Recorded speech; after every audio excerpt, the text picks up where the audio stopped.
ઉદ્યોગમાં મંદીથી હેરાન ડાયમંડ ઉદ્યોગના માથે નવી મુસીબત આવી પડી છે। દિવાળી પહેલા ડાયમંડ અને જ્વેલરીના 50 વેપારીના પૈસા ફ્રીઝ કરાયા છે। સાયબર ફ્રોડના નામે પોલીસની દર દિવાળીની હરકત સામે રોષ જોવા મળ્યો છે। મંદીથી હેરાન પરેશાન સુરતના હીરાવાળાઓ પર નવી મુસીબત ત્રાટકી છે।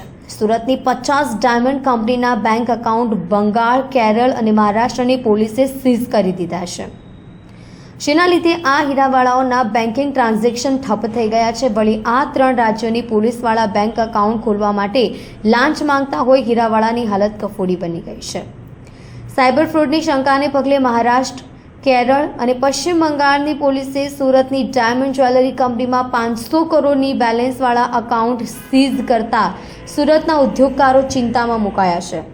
સામી દિવાળીએ સુરતની રિયા એક્સપોર્ટ, ધ્યાન એક્સપોર્ટ સહિત 50 ડાયમંડ જ્વેલરી કંપનીના બેંક ખાતાઓ ફ્રીઝ થતાં કેન્દ્રીય જળશક્તિ મંત્રી CR પાટીલને રજૂઆત કરવામાં આવી હતી। તેમણે સુરતના પોલીસ કમિશનર અનુપમસિંહ ગેહલોતને 3 રાજ્યોની પોલીસનો સંપર્ક કરી પ્રશ્ન ઉકેલવા જણાવ્યું હતું। સુરતની ડાયમંડ જ્વેલરી કંપનીઓના સંચાલકોએ શુક્રવારે તારીખ 27 સપ્ટેમ્બર 2024ના રોજ ઇન્ડિયન ડાયમંડ ઇન્સ્ટિટ્યૂટના ચેરમેન દિનેશ નાબડિયાના નેતૃત્વમાં કેન્દ્રીય મંત્રી CR પાટીલને મળી છેલ્લા કેટલાક વર્ષથી ઊભી થતી આ સમસ્યા ઉકેલવાની માંગ કરી। વેપારીઓના એકાઉન્ટ ફ્રીઝ કરવામાં આવ્યા છે, શું કારણ? ભારત સરકારે ખૂબ સારા આશય સાથે એક કાનૂન પાસ કરેલો સેન્ટ્રલ ગવર્મેન્ટની અંદર કે ત્રાસવાદીઓના પૈસાને ટ્રેક કરવા માટે પોલીસને પાવર સત્તા આપવામાં આવેલી કે કોઈ પણ વ્યક્તિનું શંકાસ્પદ એકાઉન્ટ લાગે તો એમનું એકાઉન્ટ સીઝ પણ કરી શકે છે અને ટ્રેક પણ કરી શકે છે। પરંતુ એનું અત્યારે સ્થાનિક લેવલે ખૂબ મોટા પ્રમાણમાં પોલીસ ડિપાર્ટમેન્ટ દ્વારા દુરુપયોગ અલગ અલગ સ્ટેટોમાં થઈ રહ્યો છે। ગઈકાલે 50 કરતાં વધારે વેપારીઓના 3 સ્ટેટની અંદર 500 કરોડ કરતાં વધારે એમાઉન્ટ સીઝ કરવામાં આવ્યું છે। એમાં મુંબઈની અંદર, મહારાષ્ટ્રની અંદર એક જ પોલીસ સ્ટેશનની અંદર 29 લોકોના 300 કરોડ રૂપિયા સીઝ કરવામાં આવ્યા છે।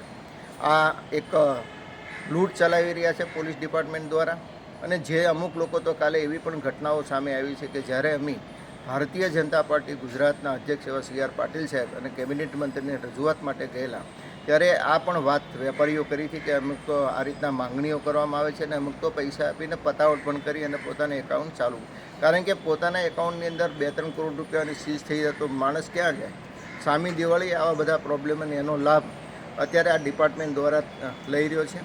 હું આપના માધ્યમથી ચોક્કસ ગુજરાત સરકારને, ખાસ કરીને રાજ્યના ગૃહ એવા મંત્રી શ્રી હર્ષભાઈને પણ વિનંતી કરું છું કે પોલીસે પણ આમાં ઇન્ટરપ્રેટ થઈને આ રીતના અલગ અલગ સ્ટેટના જે પોલીસ ડિપાર્ટમેન્ટ દ્વારા હેરાનગતિ કરવામાં આવે છે એમનો સંપર્ક કરીને આવા નિષ્ઠાવાન વેપારીઓના એકાઉન્ટ તાત્કાલિક ખોલવા જોઈએ અને એનો વેપાર દિવાળીના સમયે સરળ રીતે કરી શકે એની માટેના ગુજરાત સરકારે પણ પ્રયત્ન કરવા જોઈએ।